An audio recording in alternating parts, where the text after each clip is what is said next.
Sportsman's paradise. That's where we were headed. A wonderful place where fighting fish turn the calm waters of the Pacific into an explosive arena that takes on the aspect of a seagoing rodeo. However, I'm getting ahead of my story. Actually, it began at the airport in Los Angeles. 3 of us had been making fishing plans for months. While we waited for Charlie to fly in from New York, I showed John that I'd thought of everything.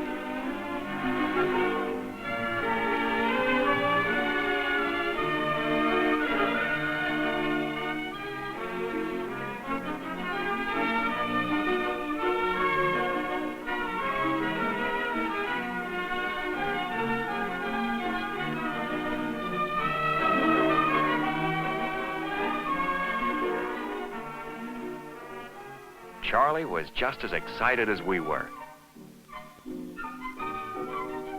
Before you could say Baja, California, we were rolling down the runway headed south of the border.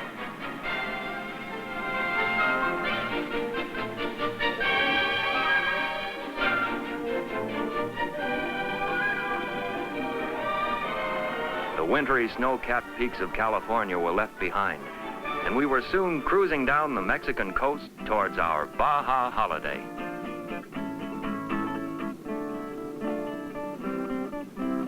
It wasn't long before we dropped down out of a tropical sky onto the airstrip at Palmilla.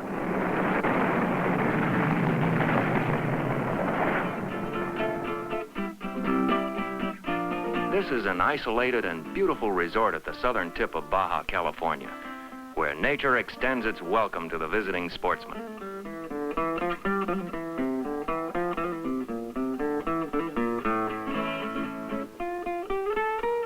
It was a little too late to get out on the Gulf or off to the lake the first day, but there was nothing to keep us from looking over the ocean arena where we knew the big fish were waiting for us.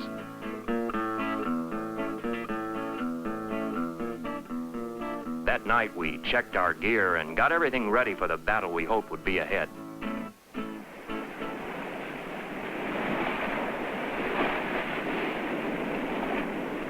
Sleep didn't come easy, for the sound of the breakers stirred our senses with anticipation of the fun ahead.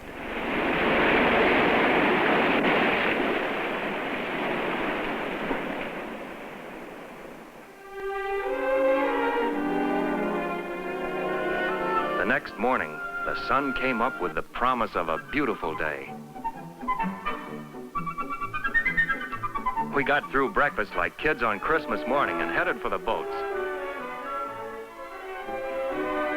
The native crew must have been up earlier than we were, because they already had the boats squared away, ready to go.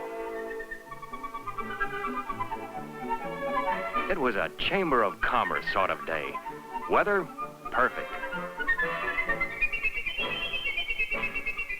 As we cruised out across the blue water, Pablo was busy rigging the bait. These lads really know what a hungry fish is hungry for. While this was going on, I glanced around and noticed the skipper was using a Ben-Hur technique to jockey our waterborne chariot.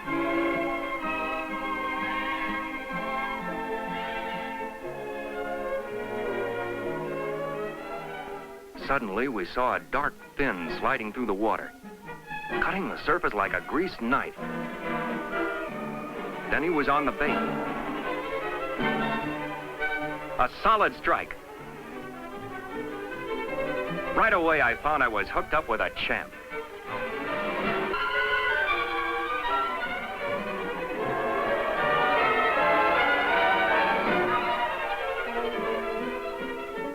Fought each other with all the strength and skill we had. He leaped, bucked, jackknifed, and skidded across the water on the fringe of his tail fin.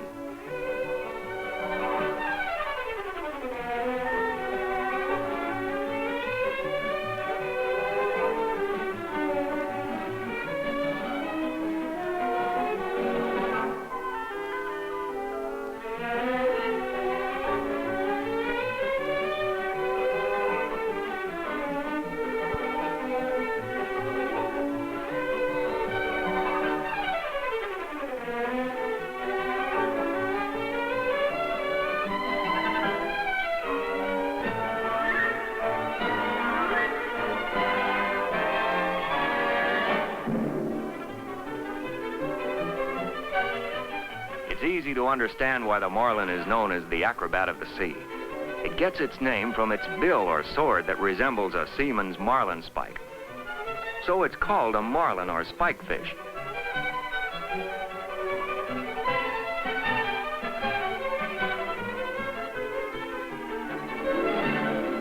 To the real fisherman, the thrill is in the battle, not in bringing back the fish. The conservation of our wildlife is not only a sporting gesture to a worthy opponent, but also helps to assure good fishing in the years ahead. That's why we always cut them loose to roam the sea again, to propagate more of their fighting stock for the sport of future fishermen.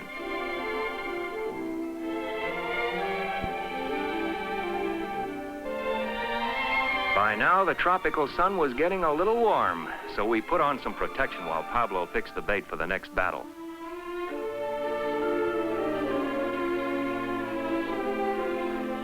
It wasn't long before we were back in action.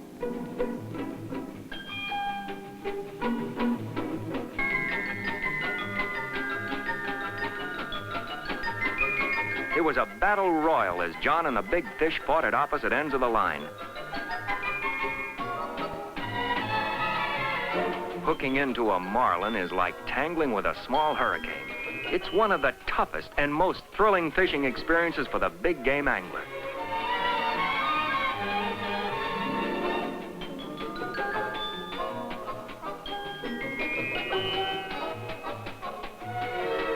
These sea-going fighters can weigh as much as several hundred pounds. Pacific Coast marlin range from the Channel Islands of California south. They're seldom found in water colder than 70 degrees.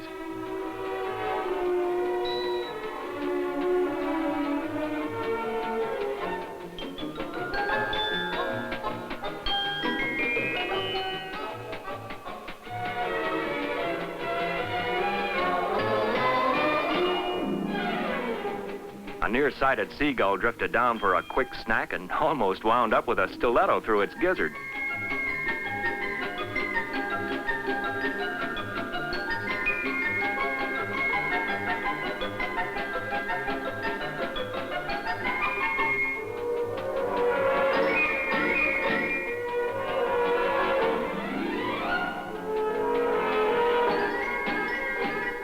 John played the marlin for over an hour. His arms were about to come out of their sockets.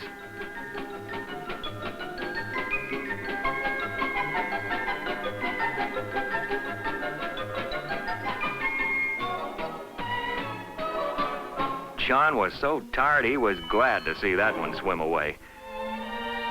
That was it for the first day, and Pablo ran up the marlin flags as we headed for the beach.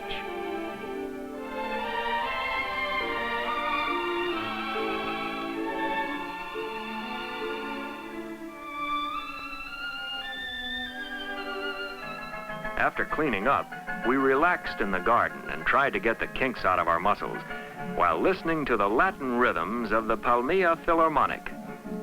Guadalajara, Guadalajara.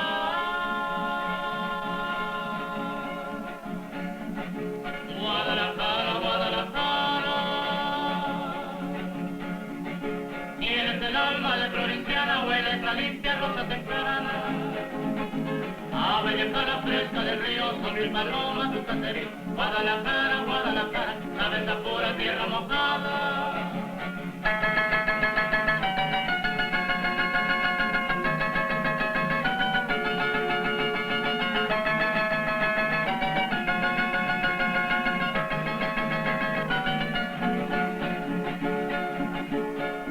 Ay, ay, ay, ay.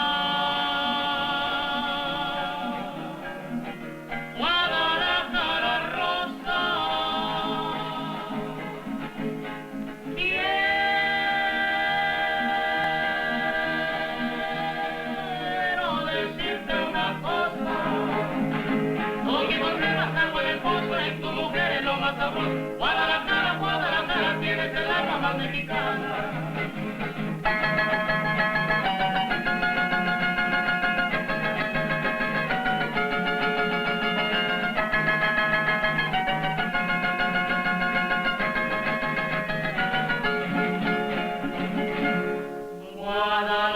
Guadalajara.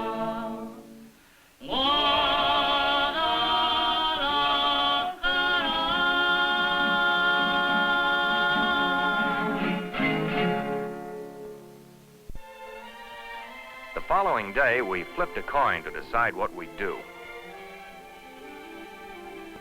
I won and suggested skin diving.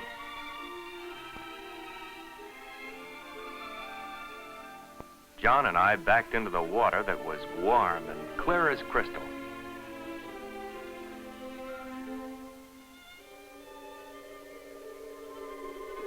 It's amazing the things you can see underwater. The odd-shaped coral. And all the fish that don't seem to mind strangers.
We were in and out of the water all day and got dressed just in time to watch the changing colors of the tropical sunset.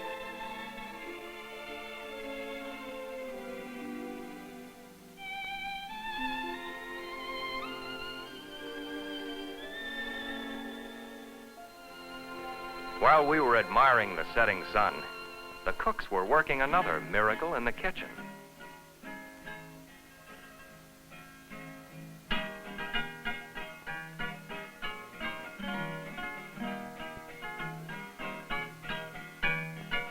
We had appetites like a bear coming out of hibernation. Not only was the meal wonderful, but the service was excellent.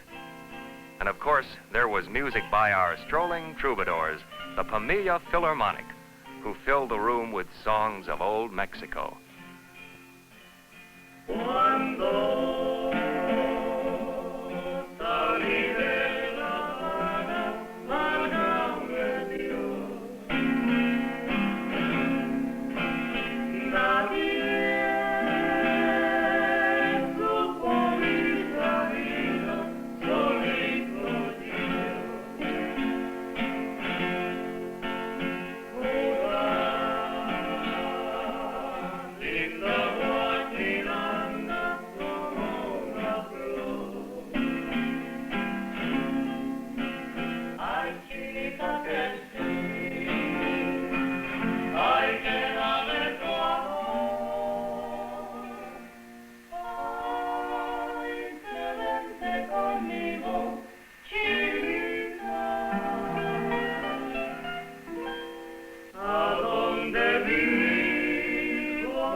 Before we started off to bed, Ramon told us about the legend of Neptune.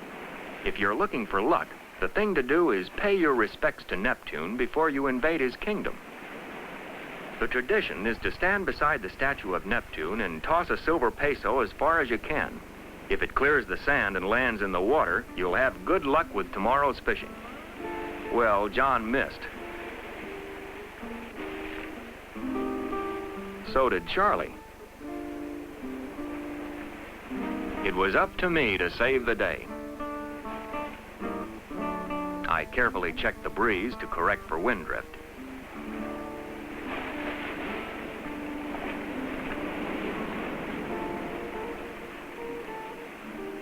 I made it! We didn't really believe it would make any difference in our fishing. Still, you never know.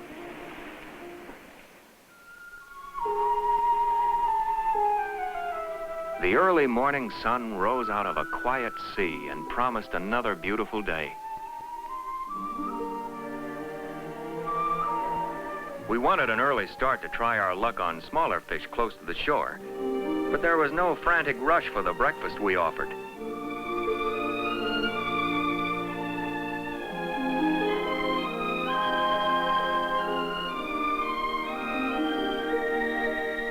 Finally, John hooked into a rooster fish with its high, jagged comb.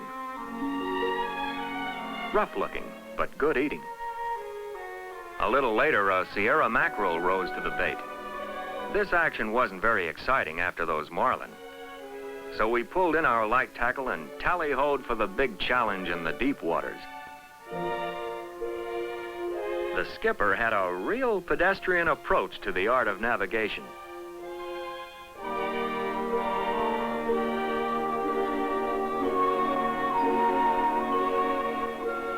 As we approached Cape San Lucas, southernmost point of Baja, California, the luck of Neptune started working.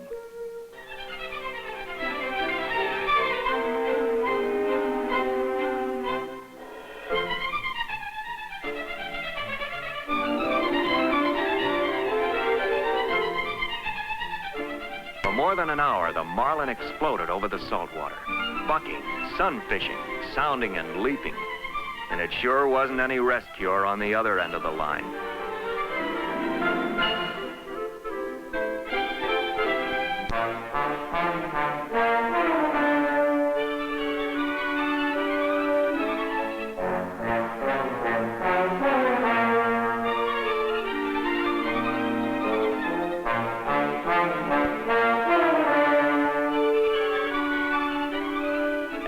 Our finny friend had had enough and was brought alongside. We cut him loose so he could live to fight another day. And here comes dinner. Sea-going green turtles, called kawama by the Mexicans. They abound in these waters and are easy to catch. They can live for weeks without food or water and will weigh up to 500 pounds.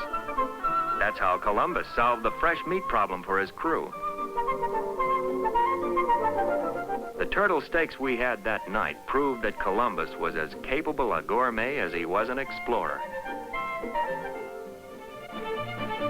I don't know whether to credit King Neptune for a little Neptunic help, but Charlie hooked into a spectacular sailfish. The sailfish is a relative of the marlin, although not quite so large. It is probably the Olympic champ of all sea dwellers. Timed with a stopwatch, sailfish have covered 100 yards in 3 seconds, about 68 miles an hour. And they have been known to jump across 40 feet of water.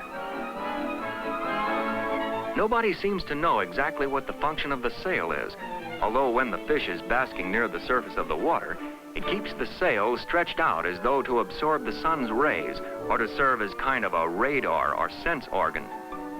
Some fishermen say that the sail acts as a brake to ease the landing when this speed king makes one of its tremendous broad jumps and crashes back into the water. When the sailfish is swimming, the great sail folds up like a fan and is tucked neatly into a convenient slot in the fish's back.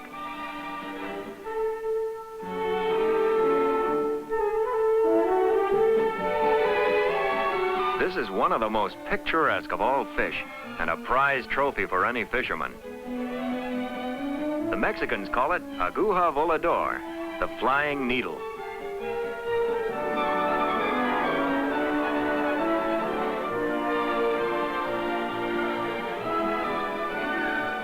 By the time we cut the sailfish free, we'd had it. We returned to shore with flags flying and hardly an unused muscle in our bodies.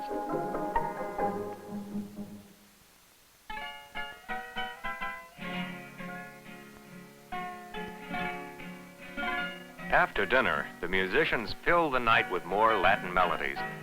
But after the day's workout, we were ready for bed. You could say that old King Neptune had sure given us a run for our money. That is, if you're superstitious. Oh, boy. What was it Will Shakespeare said? To sleep, perchance to dream? Well, I don't know what Will dreamed about. But as for us, the night was filled with Marlin whipping the waters to foam. sailfish leaping across the waves. That was a dream we wanted to hang on to. But even when it is ended, when our Baja Holiday is over, it will still be here, south of the border, whenever we return. So it's not farewell, but hasta la vista. Until we meet again.